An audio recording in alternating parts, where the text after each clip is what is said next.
What's up, everybody? Matt Maran here for another weekly update. So there's lots of exciting news to go over this week. Lots of interesting enthusiast rumors for vehicles that are pretty affordable, but there's also some pretty cool stuff that was revealed too. But anyway, so first off, before I get to all the rumors and stuff, I first have to say that I have a few new cars here. I took many of your comments into consideration. I wanted to kind of fill out these shelves a little bit more. I will be adding one more down in this corner once I find the time to build it. It's a Lego car, but otherwise I added some new stuff here up top. Hopefully you enjoy the more filled out look here. But anyway, getting into the news. The first little report here comes from Japanese magazine GoNet. So take this one with a grain of salt, but what they're reporting here is that Subaru, for the new WRX coming here this fall, that it's going to be using the 2.4 liter turbo flat 4 engine, but that it's going to be tuned to make more power than it does in other Subarus. They're claiming it's going to have at least 300 horsepower for the regular WRX, and that the STI will do 350 horsepower or more.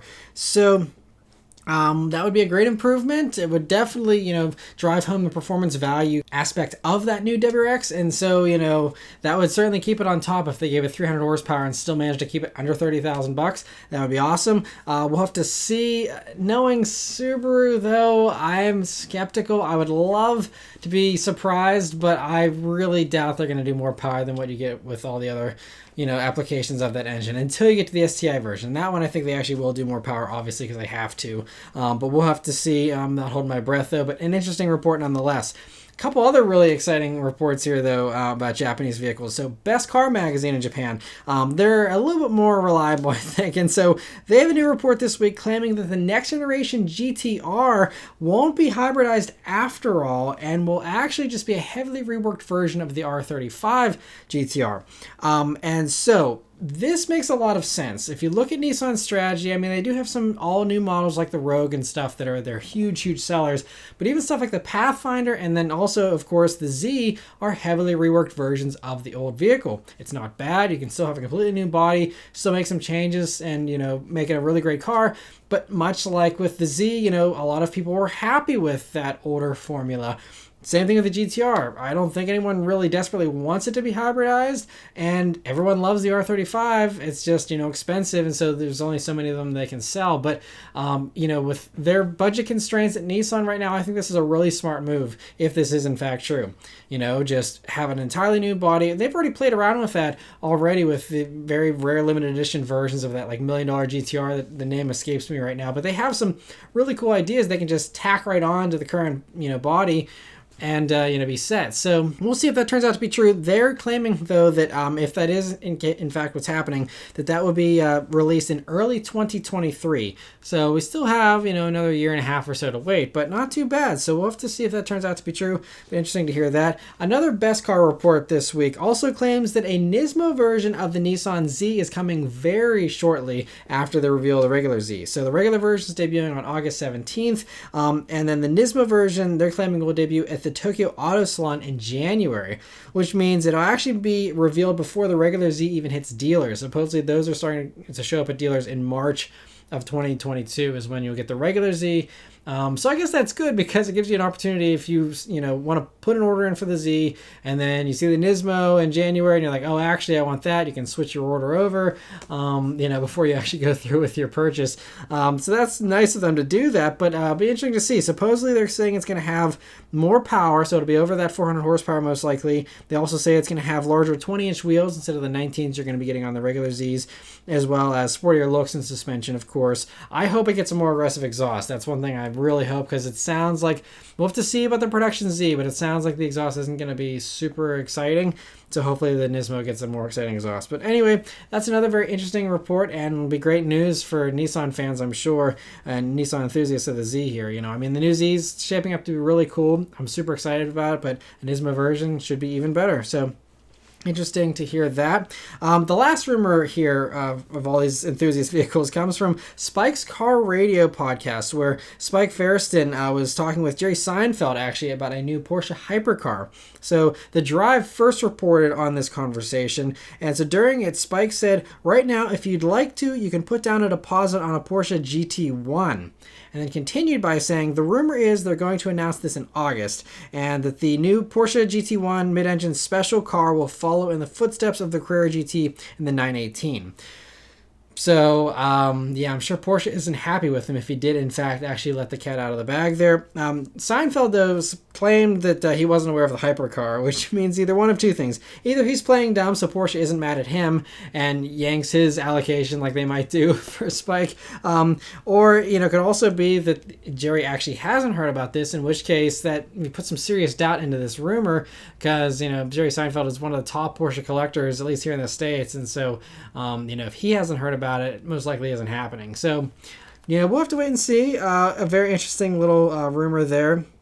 And we'll just have to see. There's lots of high-end car shows in the next month coming up in California where this would certainly fit with making a debut. We'll see if that turns out to be the case and what they end up doing. So interesting to hear that. For some official reveals, though, Hyundai this week has officially finally revealed the Elantra N overseas. So the biggest surprise is that you can see it's got that blacked out portion of the front bumper there, which is pretty interesting. Let me know what you think of that styling in the comments below. But I think it actually looks pretty good.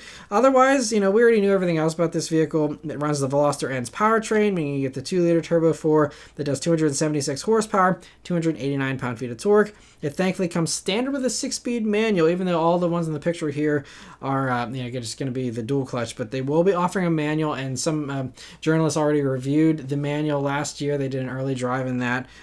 It is coming with a manual. Also, you can get that 8-speed dual clutch, though, and that's where you get all the other goodies you get with the Veloster N DCT, like the launch control, the N grin shift mode, and all that kind of stuff, the overboost function. And also, there are some distinct differences compared to Veloster N, though. So it uses the same electronic limited slip differential, but it does have WRC rally car axles with integrated wheel hubs and bearings, supposedly, for extra durability. It also has an adaptive suspension setup like the Veloster N, but even the suspension and the whole handling should be much better even in the Elantra N because the tires are 245mm wide, so even wider than what you're getting on a Veloster N because those run 235s.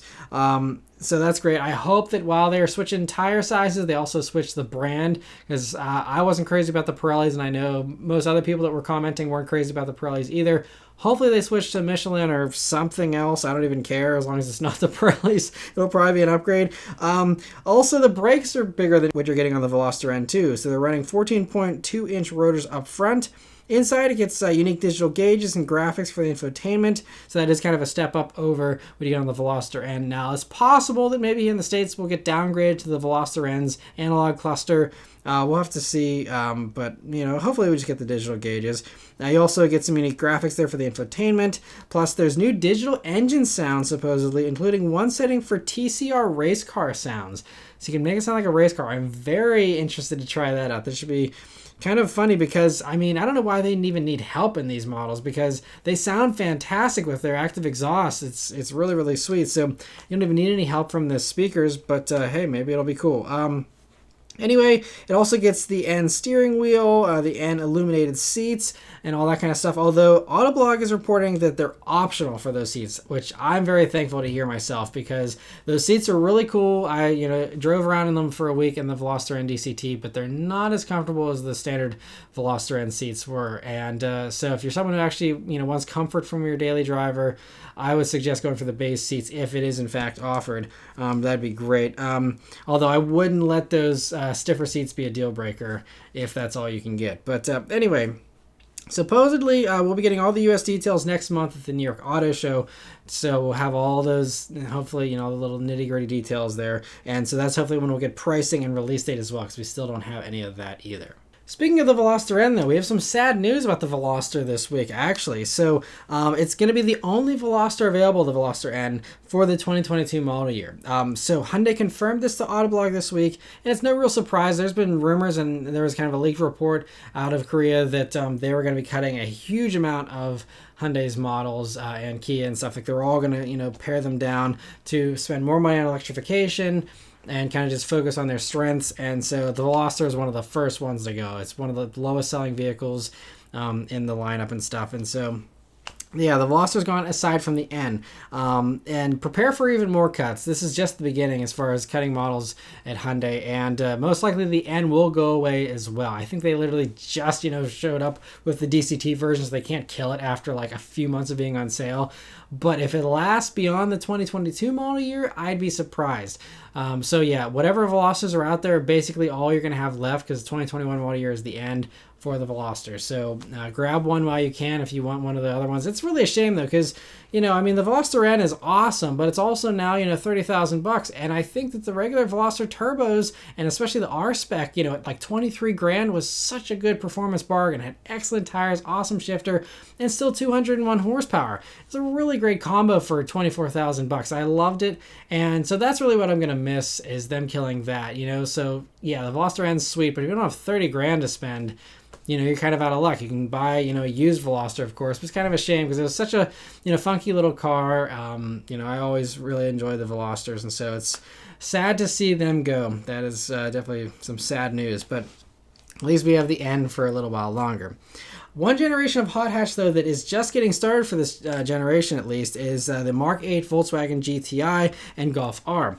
So, the European versions have already been out for a while now, and they've even been reviewed by many U.S. journalists here, have already driven the GTI. So, but this week, Volkswagen finally gave us the U.S. details of the Chicago Auto Show that happened this week. So, including pricing along with all that. But visually, the only U.S. changes are the orange side marker lights, which is what we were expecting, basically. The base model now starts over $30,000 though for a GTI when you include destination. It's $30,540.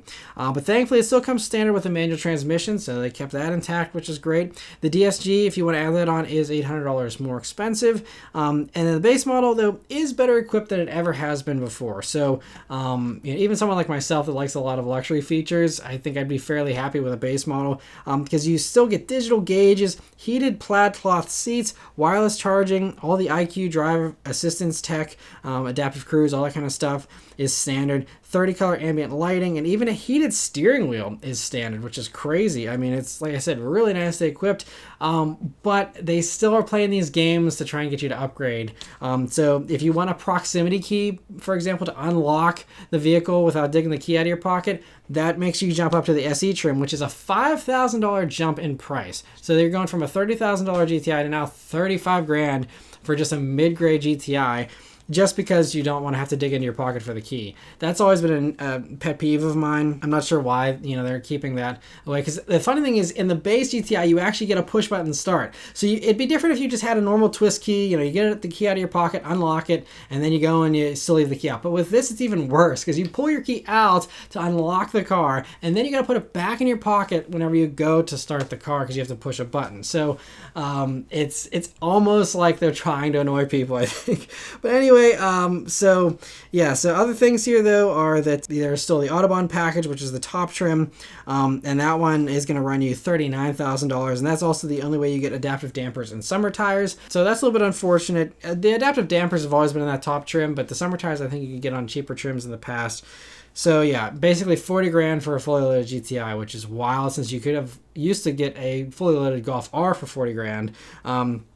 Speaking of the Golf R, though, thankfully that continues to be offered here in the States, and also offered with both a manual or the DSG automatic. So still great to give you both options for those. And it starts at $44,640, and that comes fully loaded at that price. So realistically, yeah, you're only paying 5 grand more again over a top GTI in order to get into the Golf R, which has way more power, and still has all those goodies from the Autobahn package of the GTI. You also get all the same stuff you get in the performance package in Europe. That's all standard here in the US Golf Rs. The only thing we're not getting is the Akrapovic exhaust that's available from Volkswagen overseas. They're trying to get it legalized here, they're saying, but as of right now, it's not offered. But yeah, I mean, great to see both these vehicles showing up at all, considering the regular Golf isn't going to be here.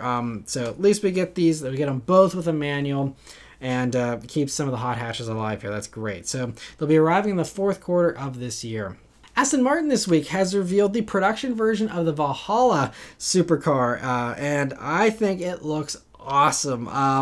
I know I have a soft spot for Aston Martin, but I mean, just look at this thing. I mean, you have this roof scoop, you have a top-mounted exhaust, and you have these little like cooling fins running along the back there. You know, since it's a mid-engine setup, and it doesn't just look good. It also has some pretty sound performance, it seems. So it doesn't run the turbo V6 they were originally planning for the Valhalla. That got scrapped, but thanks to the AMG partnership, it runs a pretty sweet motor still. It runs the 4-liter flat-plane crank twin-turbo V8 from the AMG GT Black series, so pretty sweet motor still, and on its own it does 740 horsepower, but then it's combined here with 2 electric motors that boost the total power output to 937 horsepower. This allows it to do a 2.5 second 0 to 60, a 217 mile per hour top speed, and a 6-minute 30-second time around the Nürburgring. So pretty crazy stuff. It runs this power through an 8-speed dual clutch transmission to a torque vectoring all-wheel drive system that can go fully rear-wheel drive if you want. So that's pretty sweet that you have the all-wheel drive, because that's not something you get in all the other vehicles in this segment, but stuff like the SF90 Stradale does also have that all-wheel drive. So I think it's kind of what this is competing with. And like the SF90 Stradale, there is no reverse gear here in the Valhalla, and that's to save weight and complexity. So instead, it just uses the electric motors whenever you want to back up. Those electric motors, by the way, also give it 9 miles of electric range, although that's most likely on the European testing cycle, which is a lot more optimistic. So maybe you're looking at, like 5 or 6 miles here in the States. So mostly just for crawling around and stuff. But nice to have a little bit there, at least to get you out of a city center or something if you need to. And even with the batteries and the electric motors, it still only weighs 3,417 pounds, partially thanks to its carbon fiber body. Handling should be also very impressive because in addition to that pretty low weight, it also has an adaptive suspension developed by Multimatic and F1-inspired aerodynamics that generate 1,322 pounds of downforce at 150 miles per hour. And thankfully, this is also a regular series production car. So this isn't just something that they're going to make 10 of and be done with. They didn't say how many they're going to build, but series production makes me think, at least for a few years, you'll be able to order one and, have it delivered without, being, someone who's insanely well connected to get one of a few cars, I don't know. They also haven't revealed pricing yet either, but, I think people are throwing around like $800,000 or something for this is what I've been hearing. So, certainly super expensive and it's in hypercar territory, but it will be nice if they can actually make a decent amount of these things. That would be very cool to, hopefully maybe be able to see one of these things on the streets someday. That would be nice. But yeah, it looks awesome in pictures and video though. What a sweet, sweet car. Awesome that Aston Martin even bothered to continue to do that. Mercedes this week has continued to do the slow reveal they've been doing with the SL Roadster. So this week we see some pictures of the interior, and Mercedes claims that the new SL harkens back to the old SL and even provided a side-by-side picture comparison to try and make their point. And you can compare the pictures. Tell me if there's anything you see that it shares with the old SL aside from the steering wheel still being there and the seat being where the seat is. I don't see anything here they have in common. I mean, it's the new one's super cool though, very high tech and luxurious, complete with that huge touchscreen you get in the new S-Class and stuff. And yeah, I mean, it's great they're going back to the 2+2 thing, all that stuff should be great. And so based off how Mercedes has been doing their rollouts in the past, year or two here, most likely now that we've seen the full interior, we'll hopefully be seeing the complete reveal of everything on the car here sometime in the next few weeks, hopefully. But anyway, interesting to see that. Audi this week has revealed some teaser images here of the Grand Sphere concept that they plan to reveal in September at the Munich Auto Show. And interestingly, it doesn't appear to have a ton of screens like all other modern cars do. I mean, we can't really see much of the interior yet, but it doesn't seem like it has a massive, cinema display or anything like that. But it does look pretty spacious and, pretty upscale, of course, for a concept car. Regardless of this interior, though, this concept should be giving us a good idea of what to expect styling-wise from future Audis. I think that's kind of where they're going to be going, with these concepts, is just hinting at, what we can expect looks-wise. And so, yeah, interesting to see a little teaser there. Chevy this week, getting back to some normal car and truck news, they revealed the Trail Boss package for the 2022 Colorado. So it can be added to the LT or Z71 trims and has a 1-inch lift, 2 extra skid plates, different wheels, and a different front bumper. It's a little more rugged, and it also has the red tow hooks integrated into it. And so yeah, I guess there was a small niche of people that wanted more off-road capability than what you get on a Z71, but didn't want to go up to the ZR2, and so I guess they ended up, coming up with this. For those that are interested, it's going to be available in this summer sometime. They didn't say exactly when, but sometime this summer you can order one of those, and yeah, so interesting to see that. I don't know. It's kind of surprising they're adding this so late, though, because it sounds like next year we'll probably be getting an all-new Colorado. I'm sure this package will probably transfer over to that, but still kind of interesting that we're even getting this, honestly. Ram has also debuted a slightly more off-road ready version of the 1500 this week called the Backcountry. So it's based on a bighorn trim, but adds this two-tone look with the black lower portion, along with adding all-terrain tires, off-road shocks, skid plates, hill descent control, and electronic locking rear differential. Four-wheel drive is standard for this one as well, and it's available with both the regular 5.7 liter V8 or the e-torque version of that V8, and they'll be arriving this fall, and pricing starts at $41,780. In other truck news here, Ford has officially confirmed that they are quitting selling the 3-liter diesel V6 in the F-150 after only offering it here for 3 model years. It just came out in the 2018 model year, and I guess they didn't sell well enough to justify keeping it around. And it kind of makes sense because the gas engines, offer, with all the F-150s, offer more power and capability for less money, when you go to those EcoBoost ones.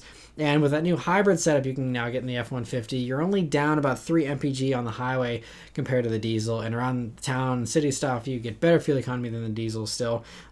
So, even if you're going for the fuel economy angle, you just go for the hybrid most likely, and you're set. So, for those who still do want a full-size diesel truck, though, you can still get one from Ram, Chevy, and GMC. They all offer them still, as does, I think, Nissan. So, plenty of choices still if that's what you're looking for.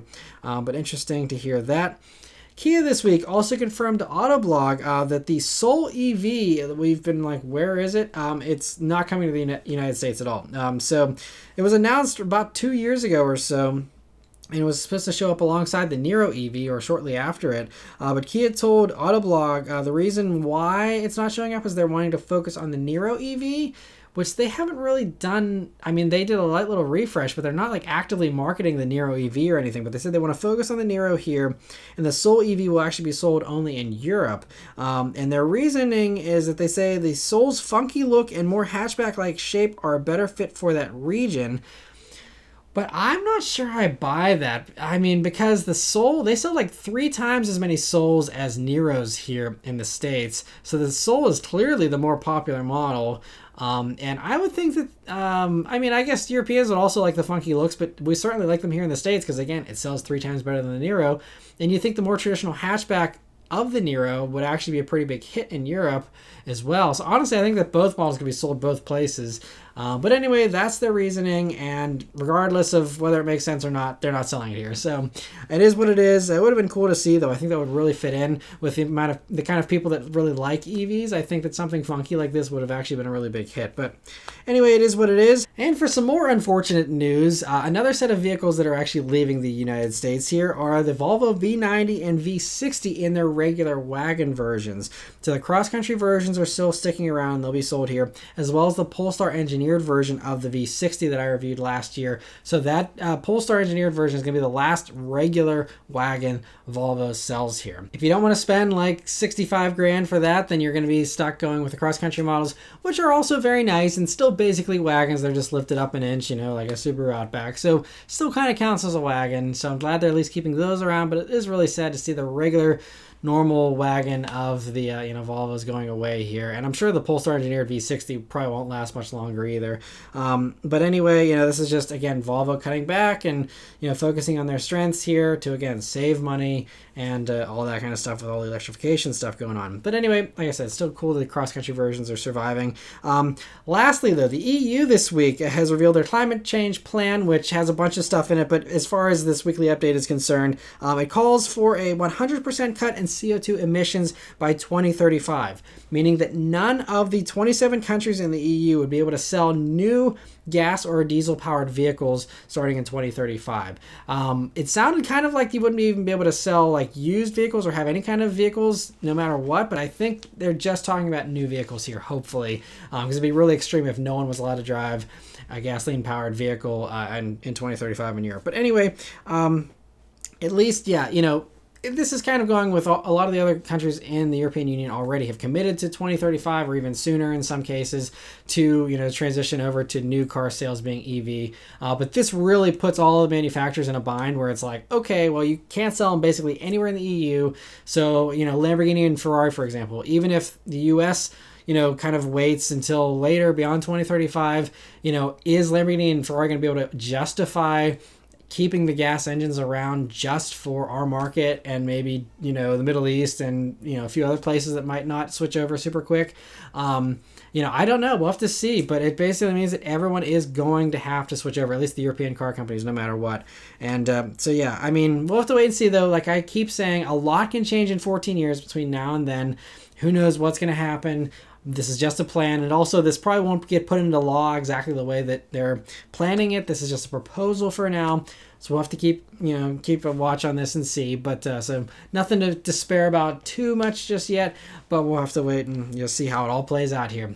Crazy times here in the next decade or so. But anyway, that's it for all the news this week, guys. So thank you guys very much for watching. Let me know your thoughts and everything in the comments below, and I'll see you guys in the next one. Take care.